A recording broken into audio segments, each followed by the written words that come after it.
Naaresto ang 3 sospek sa magkakahiwalay na buy-bust operation sa Binangonan, Rizal, kung saan narecover ang illegal na droga at iba pang ebidensya laban sa mga sangkot.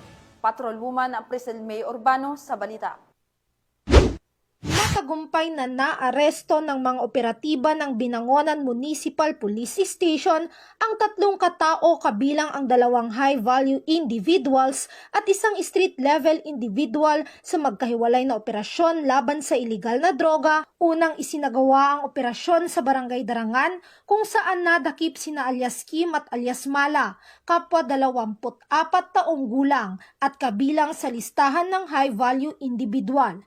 Ayon sa ulat ng pulisya, nakumpiska mula sa mga sospek ang isang sachet ng hinihinalang shabu na ibinenta sa isang pusher buyer kapalit ng 500 peso mark money.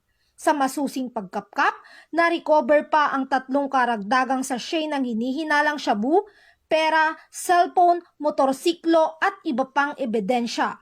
Tinatayang nasa 35.30 gramo ang kabuuang timbang ng nakuhang droga na may halagang 240,040 pesos. Samantala, ikinasa naman ang isa pang buy-bust operation sa Barangay Palangoy na nagresulta sa pagka-aresto kay alias Jeff, 50 taong gulang at itinuturing na street-level individual. Nakumpiska mula sa kanya ang 6 na sachet ng hinihinalang shabu na may bigat na 20.50 gramo at tinatayang nagkakahalaga ng 139,400 pesos, kasama ang mark money, cellphone at motorsiklo.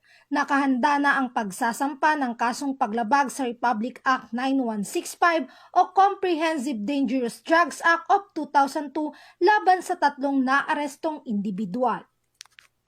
Mula dito sa PRO Calabarzon, ako ang inyong Police News Network Correspondent, Patrolwoman Priscil May Urbano, alagad ng batas, taga